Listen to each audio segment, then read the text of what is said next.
Là, il y a un clap, là. Ouais, mais c'est pour le son. Là, ça devient sérieux, quoi. C'est bon? Oui. C'est bon pour moi. Manuel d'autodéfense, première. Alors, pour moi, il y a deux catégories d'adversaires et de gens agressifs qui nous veulent du mal. C'est le capitalisme, disons les choses tout de suite, comme ça le mot qui fâche est lâché. C'est-à-dire un certain état des choses et de la production que nous subissons tous, qu'on le veuille ou non.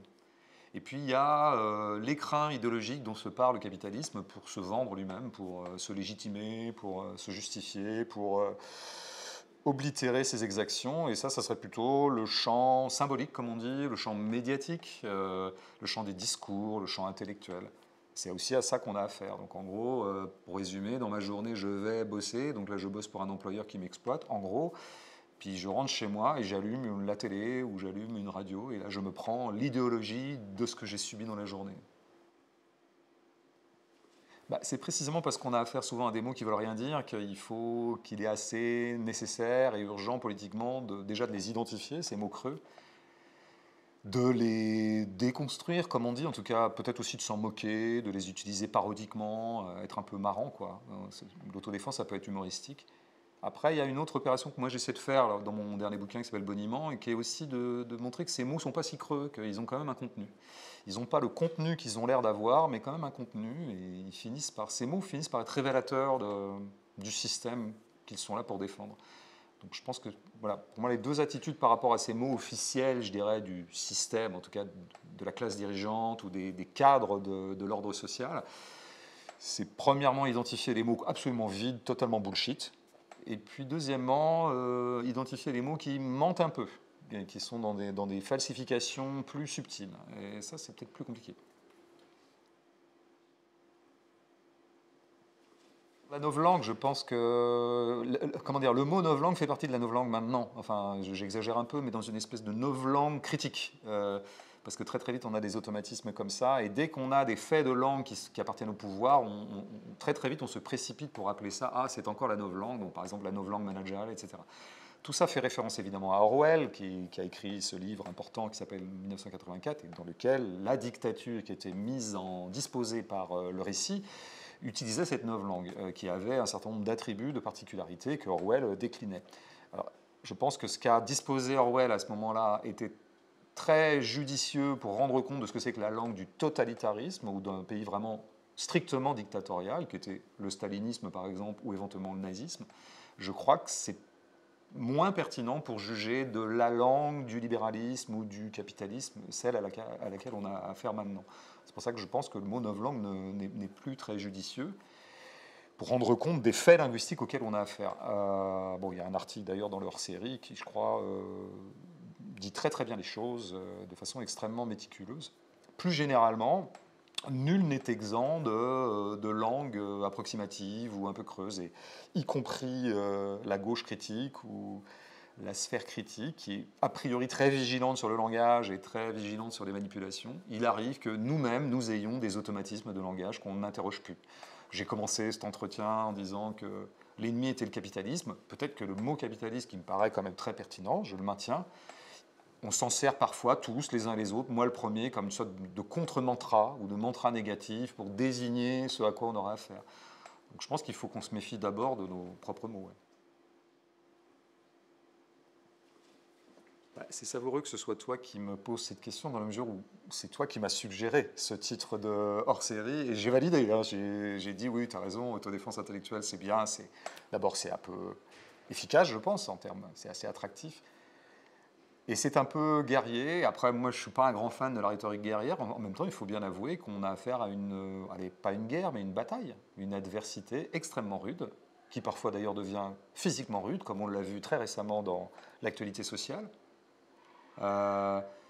Donc il s'agit bien de ça. Je pense que quand même, nous sommes agressés. On pourrait le dire comme ça. Je pense que ce n'est pas un excès de langage que de dire que nous sommes agressés. Nous, les gens, n'importe qui, nous sommes agressés par un certain système de production, de consommation, par un dispositif technologique de plus en plus coercitif.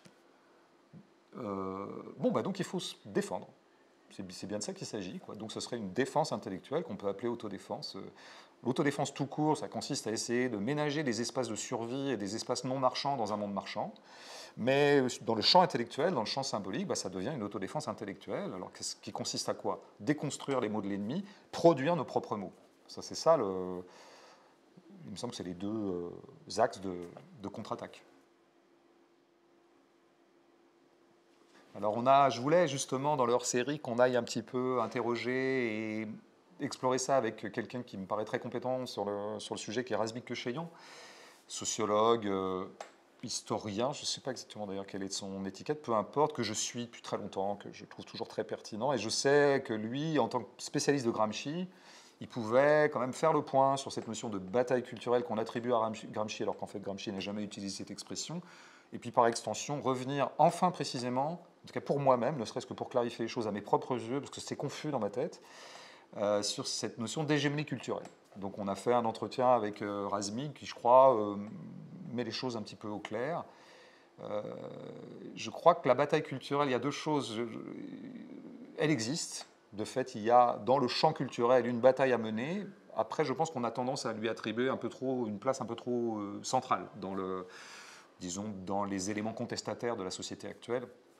Tout ne se joue pas sur le plan culturel. Ça, c'est un discours très de droite, d'ailleurs, de considérer que les vraies batailles politiques se gagnent d'abord en tant que bataille d'idées. Ça, c'est typiquement un renversement des choses idéaliste. C'est de croire que les idées, comme ça, ont une espèce d'efficace qui ferait que c'est les idées qui font avancer le monde. C'est faux, mais il n'est pas complètement faux que les idées font partie des agents de l'histoire. Et donc, il y a une bataille culturelle à mener. Simplement, il faut bien la remettre à sa place. Ce que Razmik dit très très bien dans l'entretien aussi, il dit que, attention, la bataille se joue d'abord dans les rapports sociaux et dans les rapports de force dans le corps social. Honnêtement, j'ai plutôt tendance à dire que je n'y crois pas. J'ai plutôt tendance à minorer le rôle des œuvres, qui seraient par exemple des films, des livres, des pièces de théâtre, des BD, des musiques, pourquoi pas. Je pense que leur poids dans le rapport de force général est extrêmement secondaire, enfin, je veux dire, est dérisoire. Et je suis bien passé pour en parler. Je veux dire, qu'est-ce que ça voudrait dire qu'un livre qui aurait de l'influence? Il faudrait déjà que le livre se vende. Or, l'extrême majorité des livres ne se vendent pas.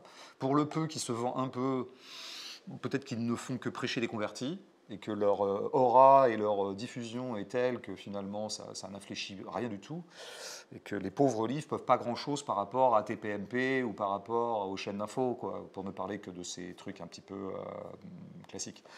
Donc non, je n'ai pas. En revanche, il y a dans tous ces champs-là, par exemple le champ de la littérature, le champ du cinéma, le champ de l'audiovisuel, le champ de la musique, il y a des batailles qui sont des batailles politiques, qui concernent soit le mode de diffusion et de production de toutes ces œuvres, donc ça on y fait une part assez importante dans leur série, on étudie un peu comme ça des champs, le champ cinéma on en est où, la littérature aussi, et puis dans le contenu même des œuvres, là je crois qu'il y a ce que j'aime bien appeler, mais c'est pas moi qui ai inventé l'expression, la guerre du goût, et les guerres du goût sont parfois des guerres politiques. Et il y a, je crois, on en parle un moment avec Vincent Berthelé qui avait écrit un livre sur le style réactionnaire, et qui sera aussi présent dans leur série. Il y a des batailles stylistiques qui sont des batailles politiques, parce que le style n'est pas une considération complètement découplée de la chose politique.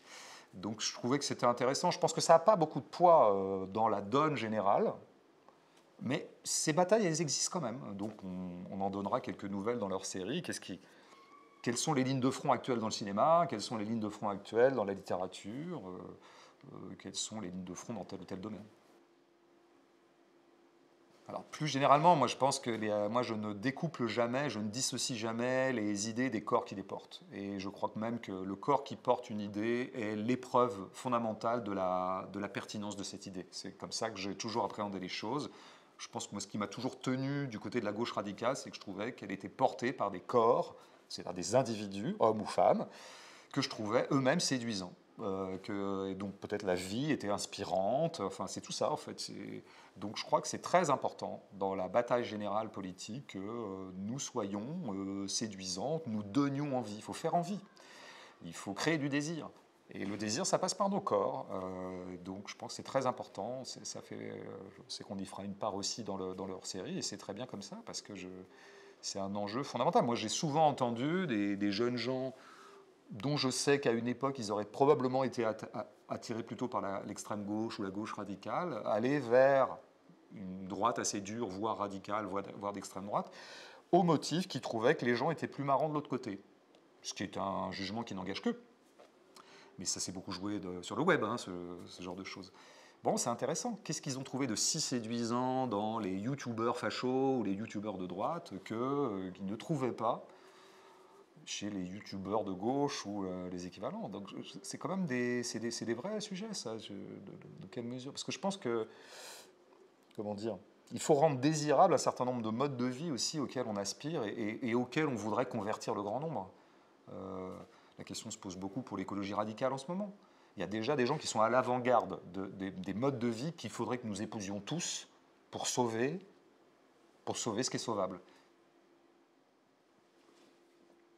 Ben ça, c'est un vieux réflexe, je dirais, marxiste de base. C'est regarder les conditions de production. Bon, ben, je veux dire, ça vaut pour l'art aussi. L'art, c'est une production. Et il y a des conditions de production, il y a des producteurs qui produisent, et avec quel argent?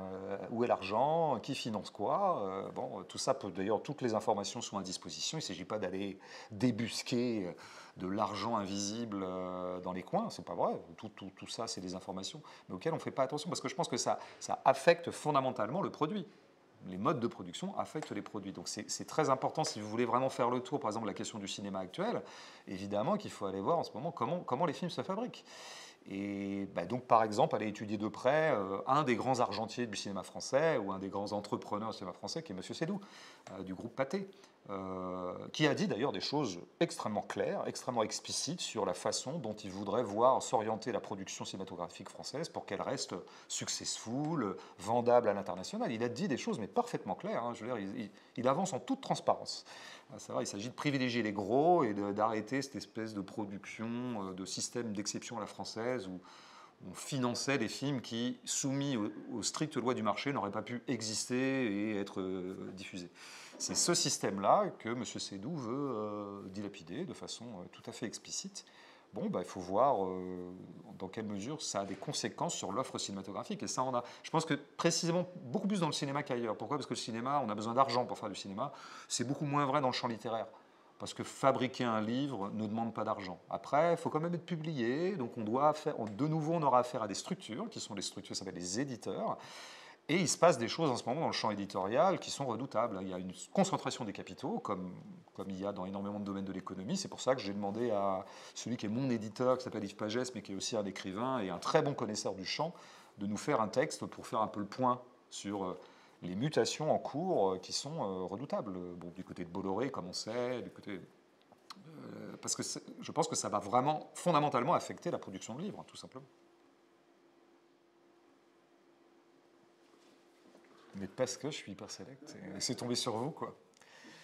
Moi, au départ, je voulais plutôt animer, si tu veux, je voulais être rédac-chef de hors-série du Figaro, l'été, là, qui parle en général de Napoléon ou de Clovis, enfin des grands personnages historiques de gauche.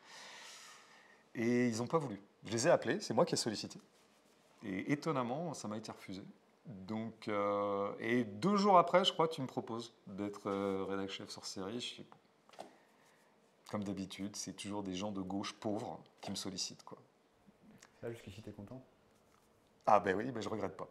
Non, mais en plus de fait, je pense qu'on a pris un peu de plaisir à parler de tout ça. Moi, je trouve ça très excitant d'être rédac-chef, enfin, comme ça, très ponctuellement.